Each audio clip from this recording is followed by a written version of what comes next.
আমাদের এই ব্রাজিলের জার্সিতে ঘামের দাগ আছে, রক্তের দাগ আছে, কাদার দাগ আছে, কিন্তু কোনো কলঙ্কের দাগ নাই।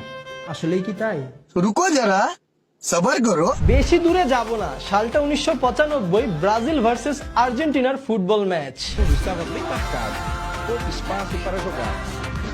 চমৎকার একটি ক্রসে গোল দেন ব্রাজিলের তুলিও মার্ভেলিয়া।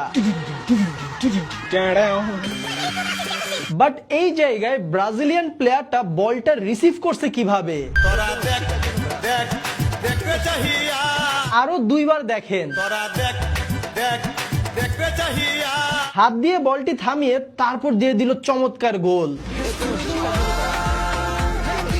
গোল হওয়ার সাথে সাথেই কিন্তু আর্জেন্টিনার প্লেয়াররা তেড়ে যায় রেফারির দিকে হ্যান্ডবলের নোটিশ দেওয়ার জন্য, কিন্তু রেফারি হ্যান্ডবলে কোনো পাত্তা না দিয়ে উল্টা আরো সাফাই গেল যে ব্রাজিলিয়ান প্লেয়ার তার বুকের মাধ্যমে বলটা রিসিভ করছে। अच्छा है मैं अंधा हूँ। এখন কিন্তু রেফারি অনেক ভালো, সবকিছু fair. Happy, very happy. No cheating, no cheating. আর হাত দিয়ে তো গোল দেয় শুধুমাত্র ম্যারাডোনা। যাই হোক, এই গোলটির কারণে সেই 1995 সালের ম্যাচটিতে ব্রাজিল জিতে যায়, কারণ ব্রাজিলের জার্সিতে কোনো কলঙ্কের দাগ নাই। হ্যান্ডবলের মাধ্যমে গোল দেওয়ার ইতিহাস আরো অনেক আছে, সেই মান্দাতা আমলে যাইতে হবে না। 2010 সালের কথা, ব্রাজিল বনাম আইভরি কোস্টের ম্যাচ। বলটা স্পষ্ট হ্যান্ডবল হয়, কিন্তু রেফারি কোনো প্রকার বাঁশি দিল না, খেলাও থামলো না, ব্রাজিলের প্লেয়ার গোল দিয়ে দিল। That's got to be handball. That's got to be handball. Ivory কোস্টের প্লেয়াররা হ্যান্ডবলের আপিল করলো, কিন্তু রেফারি হাসতে হাসতে চলে গেল, কারণ রেফারি একদমই ভালো আর একদমই fair. Happy, very happy. No cheating, no cheating. এবার আসি ব্রাজিলের 2002 সালের বিশ্বকাপ জয়ের আমল নামায়। নকআউট স্টেজের খেলা, ব্রাজিল বনাম বেলজিয়াম, স্কোর কিন্তু 0-0। এমন সময় একটি ক্রস থেকে চমৎকার একটি হেডে গোল দিয়েছিল বেলজিয়ামের প্লেয়ার, কিন্তু সাথে সাথেই রেফারি এই গোলটি বাতিল করে দেয়, কারণ রেফারির কথা হচ্ছে বেলজিয়ামের প্লেয়ারটা হেড দেওয়ার সময় ব্রাজিলিয়ান প্লেয়ার সাথে তার ধাক্কা লাগে। জাস্ট ফাউলের নমুনাটা দেখেন। মাথায় নষ্ট মামা।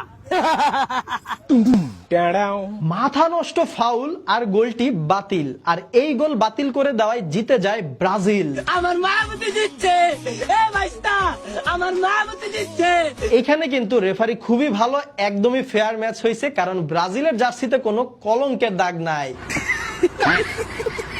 আবার বলি 2002 সালের বিশ্বকাপের কথা, ব্রাজিল বনাম তুর্কি ম্যাচ। খেলা কিন্তু 1-1 সমতায় আছে, খেলার 85 মিনিট হয়ে গেছে। এমন সময় ব্রাজিল একটি অ্যাটাক দিল, আর তুর্কির ডিফেন্ডার ব্রাজিলের প্লেয়ারের জার্সি ধরে টান দিচ্ছে, কিন্তু কোথায়? ডি বক্সের বাহিরে। ব্রাজিলের প্লেয়ার ডি বক্সের বাহিরে ফাউল হলো, কিন্তু রেফারি দিয়ে দিল পেনাল্টি। ওই ম্যাচের কমেন্ট্রি লাইভ খেলা দেখার সময় কি বলতেছিল চলেন একটু শুনি। But should it really be penalty? মানে ধারাভাষ্যকার নিজে পর্যন্ত মদনা হয়ে গেছে রেফারির ডিসিশন দেখে। সে আরো কি বলে শুনেন।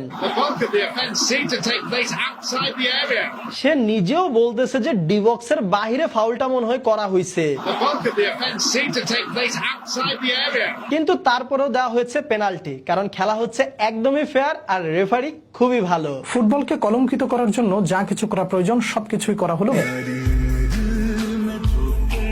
যাই হোক, এই জায়গায় ব্রাজিলের প্লেয়ারটা কিভাবে পড়ে গেছে সেই নাটকের কথা আর নাই বা বলি।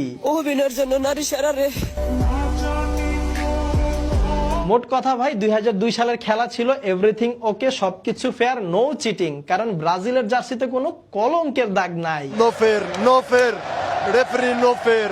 জাস্ট 1 ঘন্টার রিসার্চ করে এত আমল নামা পেয়ে গেছি, তাহলে চিন্তা করেন ইতিহাস লাড়া দিলে আর কি কি বের হয়ে আসতে পারে। দেখা হয় নাই চক্ষু মিলিয়া, ঘর হতে শুধু 2 পা ফেলিয়া। এইগুলা মনে হয় সবকিছুই এআই, কারণ ব্রাজিলের জার্সিতে কোনো কলঙ্কের দাগ নাই।